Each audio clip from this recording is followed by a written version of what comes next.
Hey,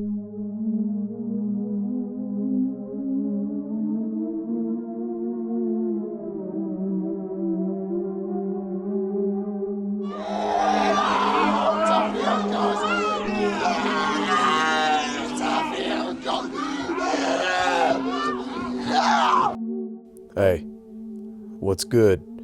It's your boy, a super scary ghost. Gather around while I talk to you about a game starring one of my people. It's called Geist. It's mostly scary because it sucks, but as we say in the biz, a scare is a scare. Nah, I mean.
On paper, Geist has several elements of gaming that I love. Puzzle solving, first-person combat, science fiction, the paranormal, and the GameCube. I can remember reading all of the previews for Geist back in the day, and there was a bit of hype around it, as it was set to be the very first M-rated FPS that Nintendo had ever published. Initially titled Fear, ironic. Geist began as more of a traditional FPS, with the protagonist being an invisible man, which then evolved into the character becoming a specter. Developer N-Space, best known for the classic Xbox 360 title Jillian Michaels Fitness Adventure, had caught wind that Nintendo was looking to publish a new FPS after the smashing success of Metroid Prime, and developed a working prototype. The prototype was sent to Nintendo of America, and they were impressed. The head shed in Japan gave the go-ahead, and Nintendo was officially the publisher of Geist. Shown to the public at E3 2003 and set to release that same year, the game went through multiple changes and faced several delays before finally being released 2 years later on the beloved Purple Cube in August of the year of our Lord 2005. Was it worth the wait? No.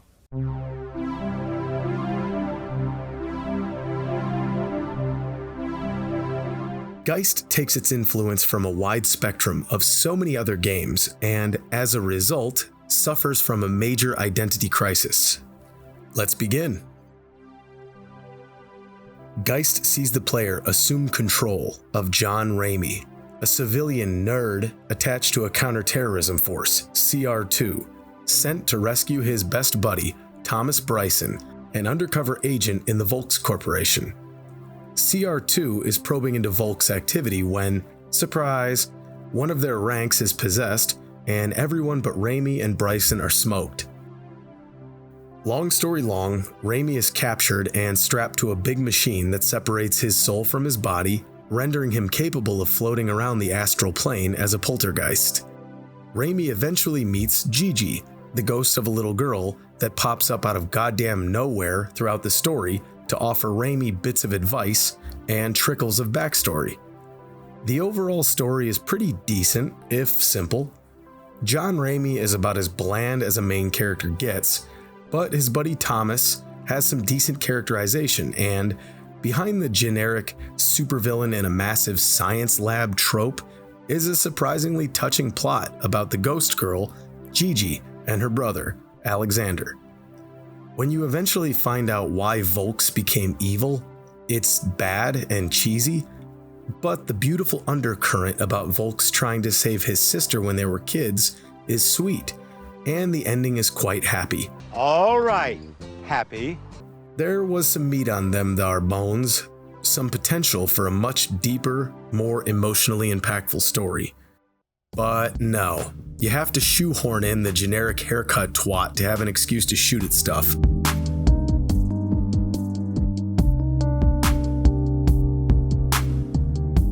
The graphics are okay, I suppose.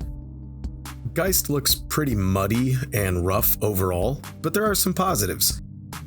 There's a fairly nice, cold color palette throughout, with some lovely greens, blues, purples, and the occasional warm earth tone.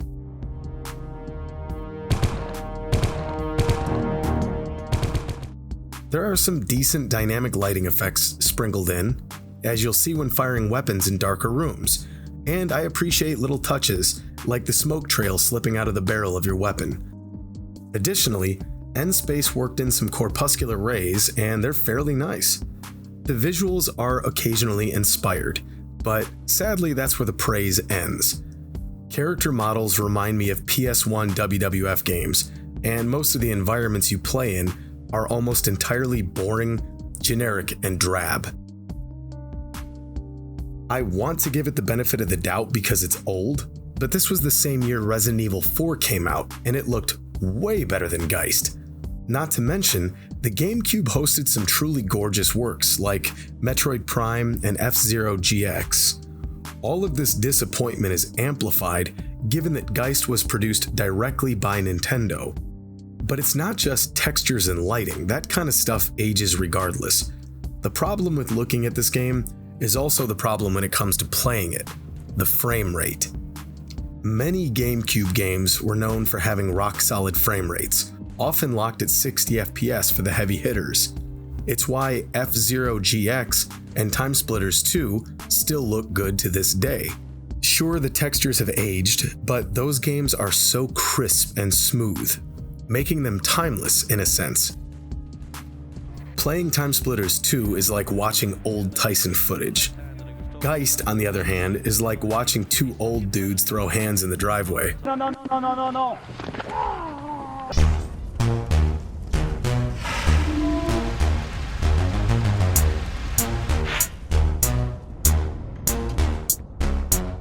The brief instances where the game runs smoothly show how much more fun Geist could have been, and serves to remind you why a stable frame rate is so important. Even a stable 30 frames per second would have worked fine, but the constant fluctuation of frames is like someone throwing piles of sand onto a slip and slide. It's still fun-ish, but very gritty and uncomfortable the whole way. It makes the first-person combat segments feel pretty wonky-dunky. It feels like you're constantly pressing against a rubber band, and then bam, you'll overshoot your intended target, requiring me to depend predominantly on the left stick to strafe about to hit the enemy. Additionally, the AI is pretty mindless. They just kinda run around and shoot at you, or sometimes they'll just stand far away and pick their butt until you take them out. It's not unplayable, it's just sluggish and tedious. There are a few solid action sequences, like when I had to call this skylift to cross a chasm. Enemies came rushing after me, and I thought I'd be clever by hopping on the lift to make good my escape.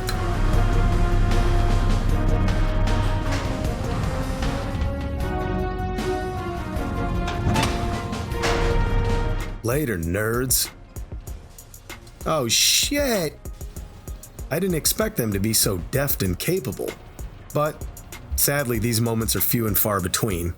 Most of the combat is about as fun as an allergic reaction. But the first-person combat is not why you should play Geist. As the name suggests, playing as a spirit is at the core of this game. It's what makes it unique.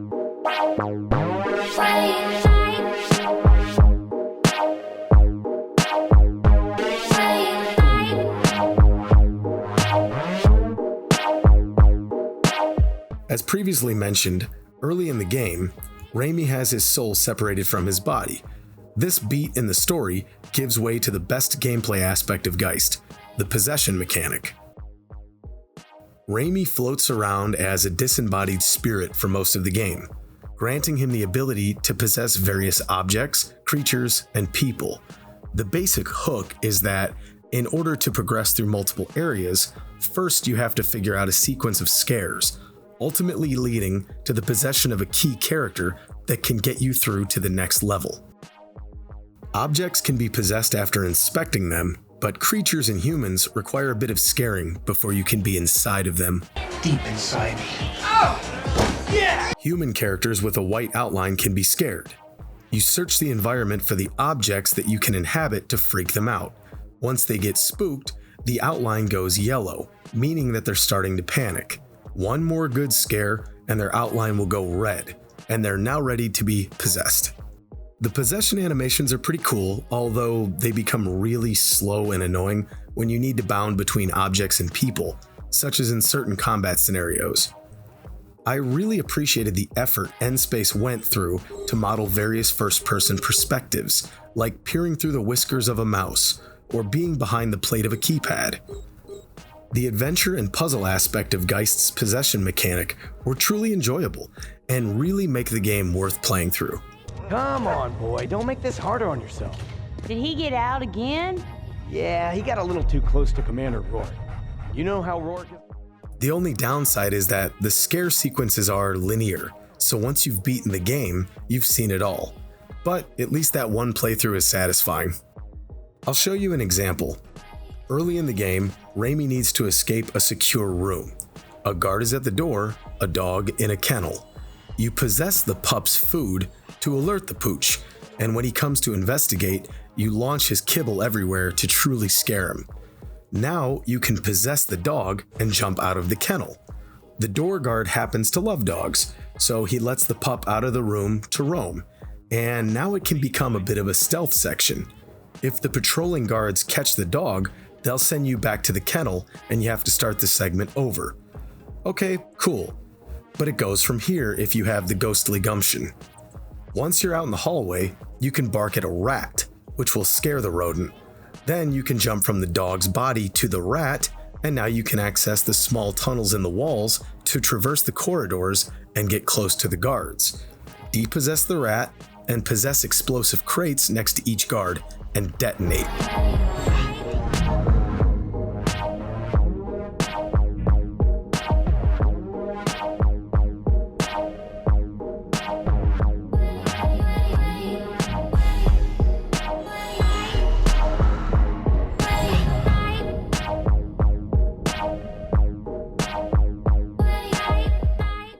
Now that the roving troops are out of the way, you can repossess the doggy and trot through the halls freely. This was satisfying to figure out, and there are a handful of very clever sequences that take advantage of this mechanic. You can even possess a bedsheet to become a classic ghost costume. I love that the team made a small, contrived segment just to get this in there. It had to happen.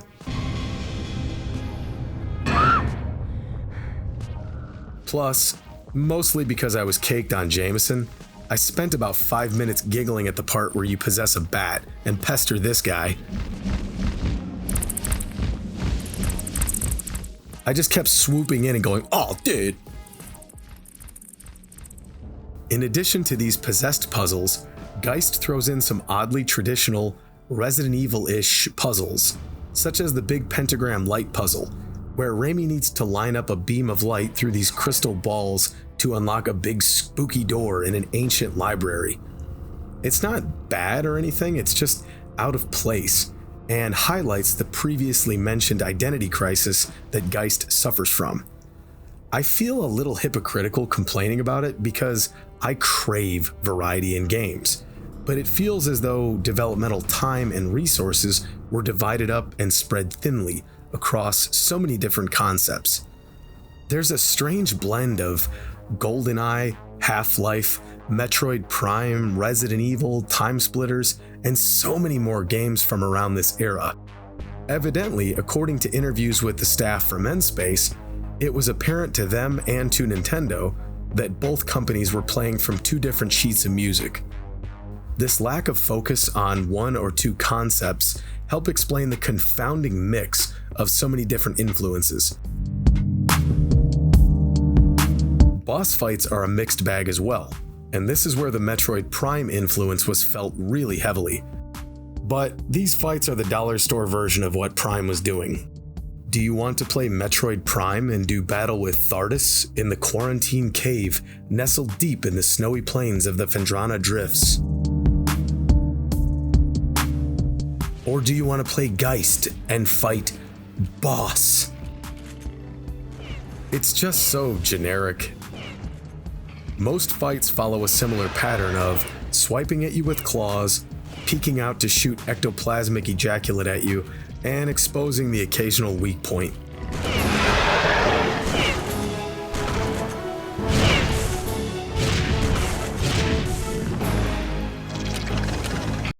Then there's this goofy-ass fight that represents the strangest combination of the second Vulcan Raven fight from Metal Gear Solid and Katamari Damacy. Look at this silly thing.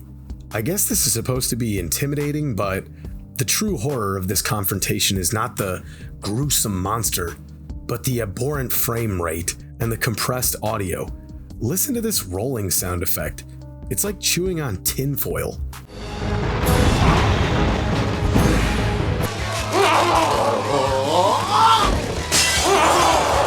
Some neat concepts do pop up, like the fight against Cord, yeah, that's his name, which resembles a traditional FPS fight, until you realize that you can possess his frag grenades and then nestle up next to him.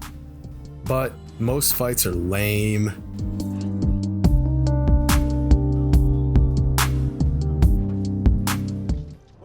Geist isn't played like a traditional FPS. The character that you possess dictates the equipment at your disposal. Possess a soldier with a machine gun, you get it. Capture a dude with a shotgun, it's yours now.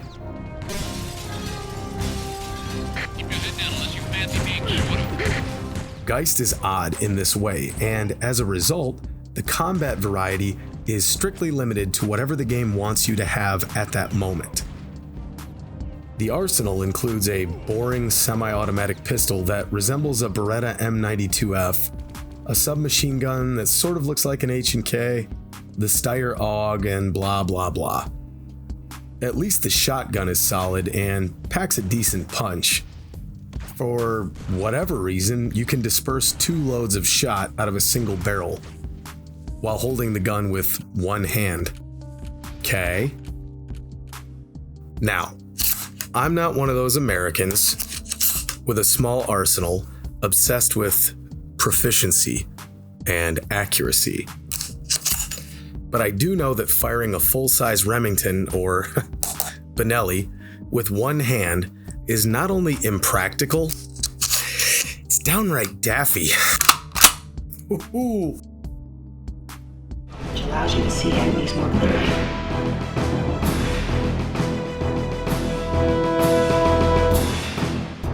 The sniper rifle, which is ugly and based off of who knows what, is okay.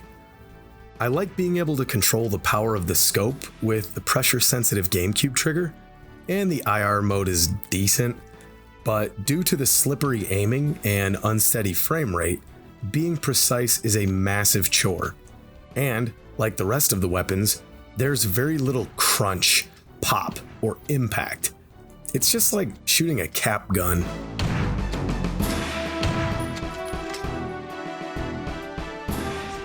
The LMG has a fair bit of heft to it and does some appreciable damage, but it gets used a few times and whoop-de-doo. It also has a flashlight, a crucial piece of kit in well-lit environments.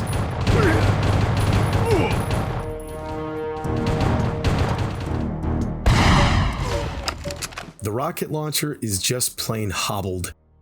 The explosions look like ass, and each round fires nice and slowly. Reloading the thing takes an eon, and just, ugh.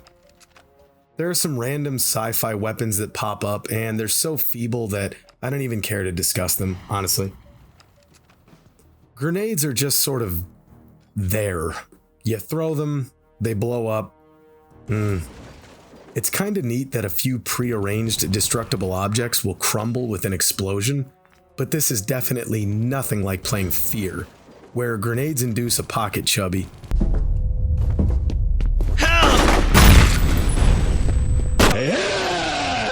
Speaking of grenades, I guess this underslung grenade launcher apparently operated its own trigger via falling? Additionally, I assume this was an M406 high explosive round, which doesn't arm itself until about 15 meters after leaving the barrel. Or maybe it's a 2005 GameCube game and nobody gives a shit. That could be true. Sound is flaccid, to say the least. The soundtrack is the definition of generic, and as I had already mentioned, the weapon sound effects are pretty floppy.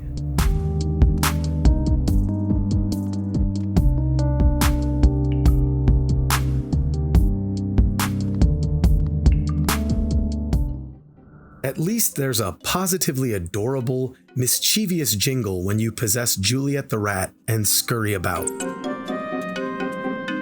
Aww. The only notable factoid is that the guy that voiced Alexander Volks was a disc jockey in Central Florida that went to jail for shooting his wife's dog in a fit of rage, and the bullet accidentally grazed his wife too.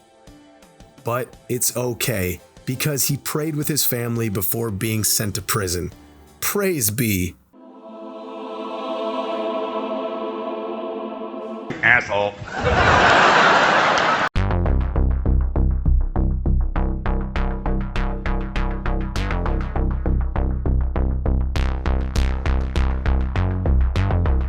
So the game sports murky textures, an unreliable frame rate, odd bosses, and a disappointing sound design.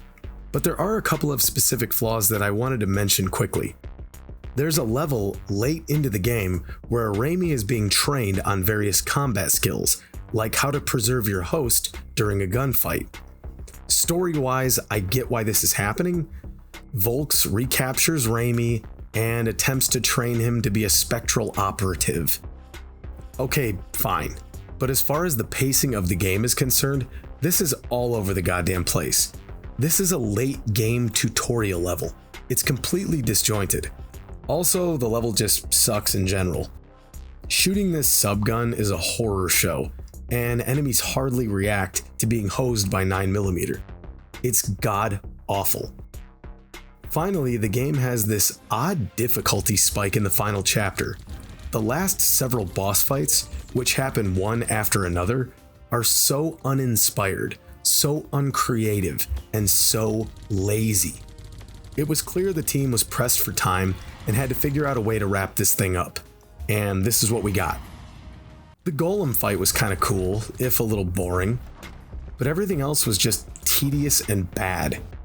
At least the ending is happy, and the story didn't pull any cliffhanger nonsense.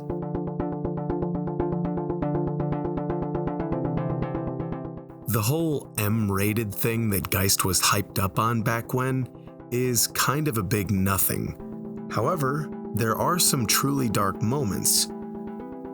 Possessing this host, where you're required to walk them into an open elevator shaft and make them, self-pass away, is pretty grim, even if it was technically inside of a simulation. There's also a 4-player local multiplayer mode, or you can play solo against bots. It runs well enough, and I think I would have enjoyed it back in the day with my dopey friends.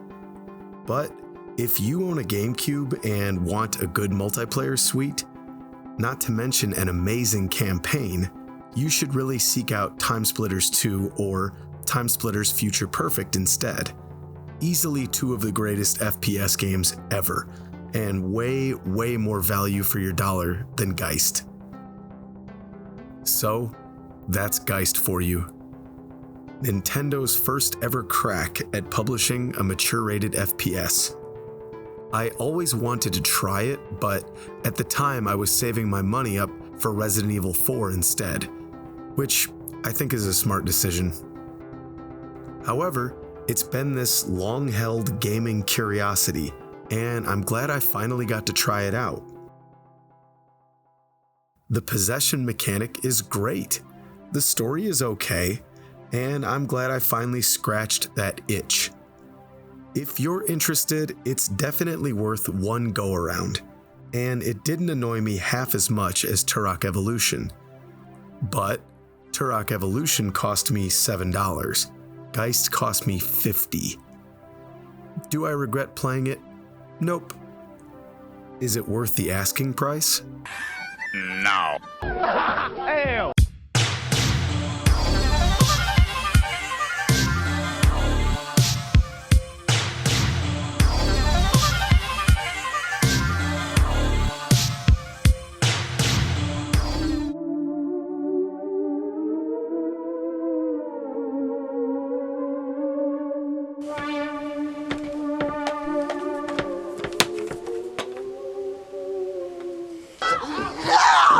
I need